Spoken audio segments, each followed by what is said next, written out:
مریدکے کا واقعہ دیکھ کر مجھے یقین ہو گیا ہے وحشی درندے جنگلوں میں نہیں اب شیروں میں آ گئے ہیں. اب درندوں سے ڈر لگتا ہے نہ حیوانوں سے ڈر لگتا ہے. کیا زمانہ ہے کہ اب انسانوں سے ڈر لگتا ہے. خون ریزی کا یہ عالم عزت نفس کسی شخص کی محفوظ نہیں. اب تو اپنے ہی نگہبانوں سے ڈر لگتا ہے.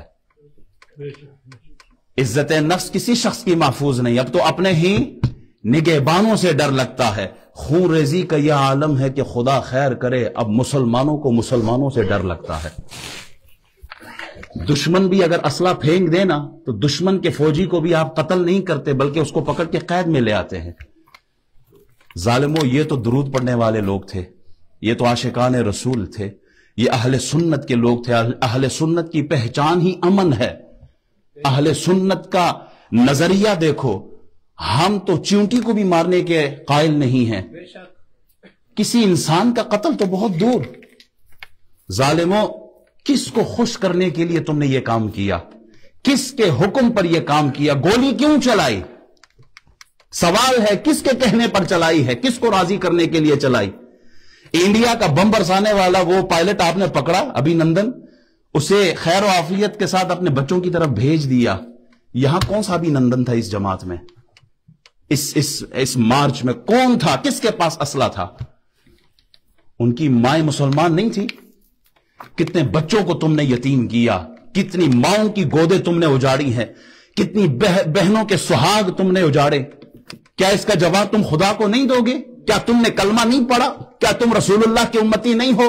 ہم تو فلسطینیوں پہ روتے ہیں کہ فلسطینی بھائیوں پہ ظلم ہو رہا ہے, گولیاں چلائی جا رہی ہیں, مارے جا رہے ہیں. فلسطین کو چھوڑو, گھر کو آگ لگی ہے, گھر کے چراغ سے. ہم نے تو اپنے مسلمانوں کو اپنی گولیوں کا نشانہ بنایا ہے. مٹی کے برتن بنانے والے کمہار کو نا, اس کے سامنے اس کے بنائے ہوئے 2-4 برتن توڑو تو وہ بھی گریبان پکڑ لیتا ہے کہ میری محنت تو نے ضائع کر دی ہے.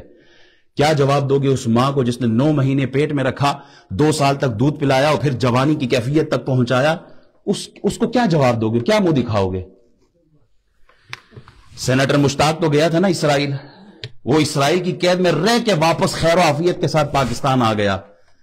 اور مرید کے والوں کو مارنے والوں, ذرا یہ تو بتاؤ تم ان یہودیوں سے بھی گئے گزرے ہو؟ انہیں یہودی کہیں یا تمہیں یہودی کہیں, وہ تو مسلمان کو واپس کر دے, اور تم نہ بہن دیکھو, نہ ماں دیکھو, نہ بچے دیکھو, چادر 4 دیواری کی حرمت پامال کر رہے ہو. یہ کام تو یزید کا تھا, تم نے کب سے شروع کر دیا؟ رسول اللہ کے سامنے کافر کی بیٹی آئی, حضور نے اپنی چادر عطا کر دی, اس کے سر پہ رکھوائی ہے. کسی نے کہا یہ تو بیٹی ہے, کسی نے کہا کافر کی بیٹی ہے. حضور نے فرمایا بیٹی تو ہے نا, چلیا تیری میری کی ہوندی ہے, تی ہوندی ہے, بیٹیاں تو بیٹیاں ہوتی ہیں. کس کا کلمہ پڑھا ہے تم لوگوں نے؟ مساجد کو بند کر کے مسجدوں سے نمازیوں کو روکنا یہ یزیدیوں کا کام تھا. تم کس کی صفوں میں جا کے کھڑے ہو گئے ہو؟ کاش تم نے یہ گولیاں کچے کے ڈاکوؤں پہ چلائی ہوتی تو ہم خوش بھی ہوتے.